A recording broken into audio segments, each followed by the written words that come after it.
अस्सलाम वालेकुम।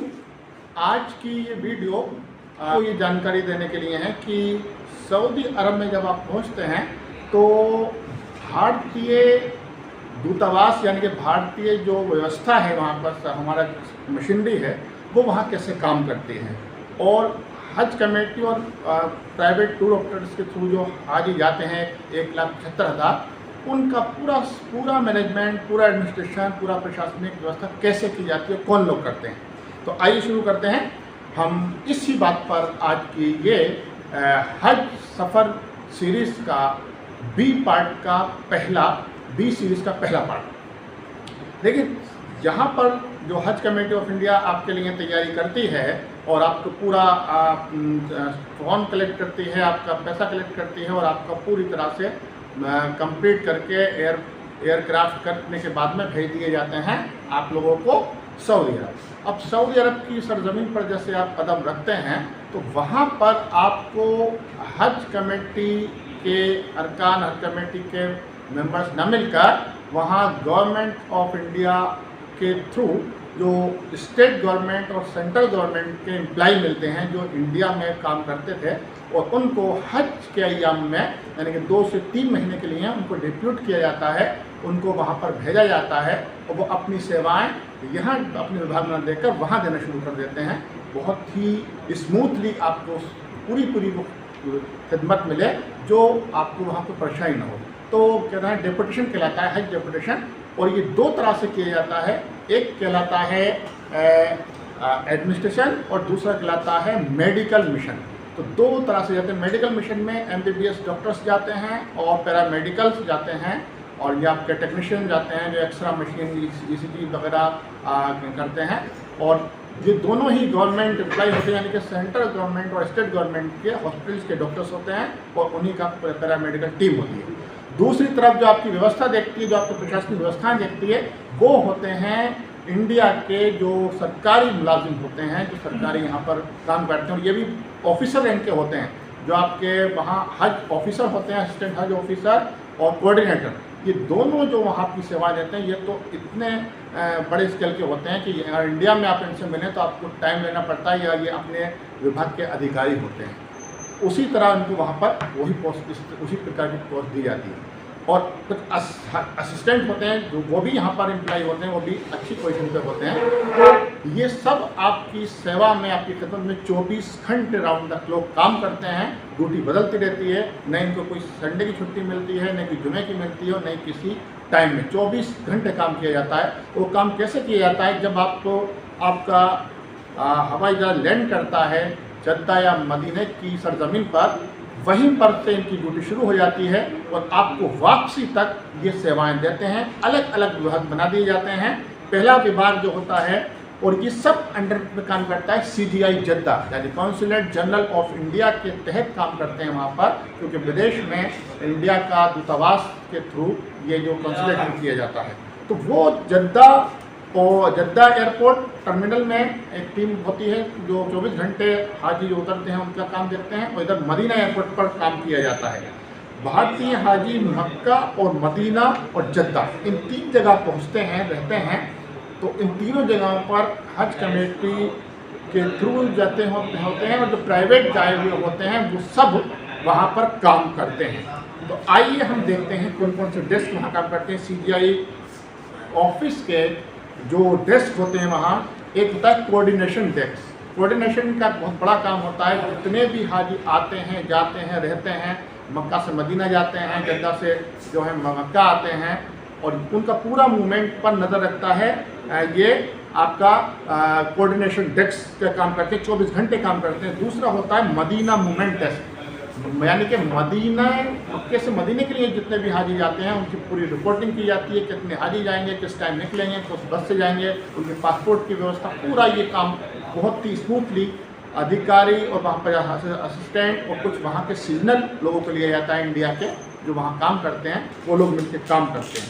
इसके बाद होता है बिल्डिंग वेलफेयर टीम होती है जो वहाँ आप जो रहते हैं, रिहाइश रहती है आपकी 1 महीने से ज़्यादा, वहाँ पर बिल्डिंग में जो वहाँ पर होटल होते हैं या वहाँ के जो गेस्ट हाउस होते हैं उनकी एयर कंडीशन ठीक है, वहाँ की लाइट व्यवस्था ठीक है, सैनिटरी सिस्टम अच्छा है, ये पूरी व्यवस्था को वहाँ देखा जाता है।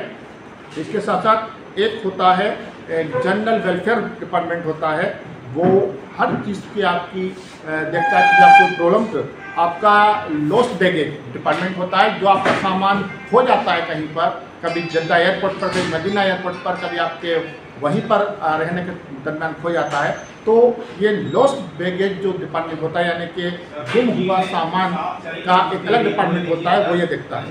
एक डेस्क होता है खादिमुल हुज्जाज और PTO, यानी आपकी खिदमत के लिए नाम दे सकते हैं, लेकिन वो खिदमत नहीं होती बल्कि आपके मार्गदर्शन के लिए हो जाते हैं। कुछ करीब 300 हाजियों पर एक खादिमुल हुज्जाज जाता है, तो वो इस तरह वो भी सेपरेट तादाद में हो जाते हैं, तो उनकी पूरी व्यवस्था, कहाँ उनकी ड्यूटी लगानी है, किस किस होटल में वो आप क्या क्या काम करने हैं वो। और प्राइवेट जो हज लोग करते हैं, प्राइवेट हज करने के लिए जो लोग जो कंपनियां जाती हैं, जो एजेंट जाते हैं, वो आपसे जो माहिदा करके गए हैं यहाँ से कि आपको ये फैसिलिटीज़ देंगे, तो वहाँ वो फैसिलिटीज़ दे रहे हैं नहीं दे रहे हैं, इसकी निगरानी भी यही लोग करते हैं, यानी इंटरप्रिटेशन पे जो जाते हैं CGI के लोग करते हैं। तो इसका एक अलग डेस्क होता है जो खादिमुल हुज्जाज और PTO डिपार्टमेंट देखता है।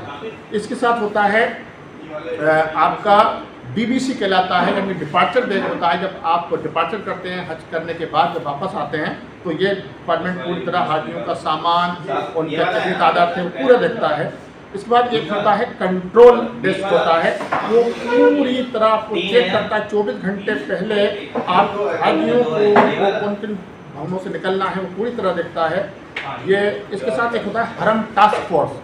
हरम टास्क फोर्स का काम होता है कि हरम में जब आप जाते हैं उम्रा करने या तवाफ करने, तो वहाँ बहुत सारे हमारे हाजी खो जाते हैं, ताकि वो उनको घर अपने रूम तक पहुँचाना, उनको रास्ते दिखाना, उनका कोई सामान खो गया उसके बारे में कोई जानकारी देना, ये काम उनका होता है। एक होती है कंप्यूटर सेल डिपार्टमेंट होता है, तो पूरा कंप्यूटर का डिपार्टमेंट वहाँ पर देखता है, जो भी हाजी जाते हैं उनकी पूरी डाटा एंट्री की जाती है, उनका किस तरह काम किया जाता है, वो IHPO कहलाता है कंप्यूटर सेल। और ये पूरी तरह से भारतीय हाजियों को मक्का, मदीना, जद्दा पूरी उनके डाटा रहता है, किस तरह से उनको कब कब जाना है, पूरी जानकारी वहीं से मिलती है। उनका टिकट देना है, जिसे जो आप कहते हैं बोर्डिंग पास, उसके बारे में दिया जाता है। एक होता है अजीजिया ट्रांसपोर्ट पोस्ट। अब जब अजीजिया में जो आप रहते हैं 1 महीने करीब, तो अजीजिया से मक्का के लिए जो आप जाते हैं, डेली 24 घंटे बस सेवा रहती है आपके लिए। उस पूरी बस सेवा को जो संचालित करती है ये अजीजिया ट्रांसपोर्ट टास्क फोर्स करती है। और ये अजीजिया ट्रांसपोर्ट जो डेस्क होता है वो आपका मक्का में और अजीजिया जहाँ पर रहते हैं वहाँ पर अलग अलग आपके स्टेशन बनाए जाते हैं, बस स्टेशन बनाए जाते हैं, वहाँ पर उनकी टीम लगी रहती है, कौन सी बस कहाँ लगानी है, कब लगानी है, कितने हाजी आ रहे हैं, जा रहे हैं, हर एक बात की जानकारी रहती है। बसों का पूरा संचालन, उनकी व्यवस्था, डॉक्टर, उनके ड्राइवर, उनका पेट्रोल, बसों की कंडीशन और टाइमिंग, सब का ध्यान ये अजीजिया ट्रांसपोर्ट होते कहते हैं। इसके साथ एक ब्रांच ऑफिस होते हैं जहाँ पर आप रहते हैं, जिन होटलों में, जिन गेस्ट हाउस में, तो 10, 12 या 3-4 आपके गेस्ट हाउस के ऊपर एक ब्रांच ऑफिस होता है जो आपकी निगरानी करता है। आपको कोई परेशानी तो नहीं है, आपको कब कहाँ क्या ज़रूरत होती है, तो वहाँ ब्रांच ऑफिस में आपकी पूरी ड्यूटी वही देखते हैं। और ये वो सब वही लोग होते हैं जो मैंने बताया कि स्टूडेंट पर जो जाते हैं 2-3 महीने के लिए, गवर्नमेंट ऑफ इंडिया के लोग, तो वो सब आपके सब मुस्लिम भाई होते हैं, आपकी खिदमत के लिए होते हैं और लगातार खिदमत कर रहे होते हैं, कई घंटे जग के कर रहे होते हैं। तो उनका आपकी जिम्मेदारी बनती है कि आप भी उनको सपोर्ट करें, क्योंकि वो आपको सपोर्ट कर रहे होते हैं। तो मिलजुल कर ये काम होता है। हज एक बहुत बड़ा मिशन है। और ये मैं आपको बता दूं कि इंडिया से बाहर सबसे बड़ा मिशन हज का होता है, क्योंकि उन्हें 2 लाख लोगों को कंट्रोल करना बड़ा काम होता है। अगर पूरा देखा जाए पूरे विश्व में, तो कुंभ का मेले की सबसे बड़ी तैयारी होती है, इसमें करोड़ों लोग होते हैं, लेकिन वो भारत में लेकर तैयारी की जाती है, गवर्नमेंट करती है। लेकिन इंडिया से बाहर जो सबसे बड़ा काम होता है, प्रशासनिक व्यवस्था देखनी होती है, ये हज के अय्याम होते हैं। और यही लोग करते हैं। 300-400 लोग होते हैं ये प्रशासन के, और करीब 200 डॉक्टर्स और पैरामेडिकल की टीम होती है, और कुछ वहाँ के लोग होते हैं जो CGI जनता के लोग काम कर रहे होते हैं। इस सब मिलकर 24 घंटे आपको खिदमत देते हैं। तो उनको आपको सपोर्ट करना है, क्योंकि वो आपका काम कर रहे होते हैं। लड़ाई झगड़े से दूर रहना है। मैंने कई बार 2 बार मैं भी गया हूँ एज ए हज ऑफिसर। तो वहाँ मैंने देखा कि हमारे हाजी कभी गुस्से में आते हैं, छोटी छोटी परेशानी को लेकर इतने परेशान हो जाते हैं, और वो होना उनकी मजबूरी होती है क्योंकि नई जगह होती है, समझ नहीं पाते हैं लोगों को, तो वो परेशान हो जाते हैं। तो हमें इन बातों का भी ख्याल रखना है। तो ये पूरी व्यवस्था वहाँ पर ये लोग देखते हैं। तो मैं समझता हूँ कि इनकी नियुक्ति भी की जाती है, तो आपका कोई साथी भी इसमें हो सकता है जो गवर्नमेंट एम्प्लॉय हो, वो भी हर साल इसके लिए अप्लाई कर सकता है।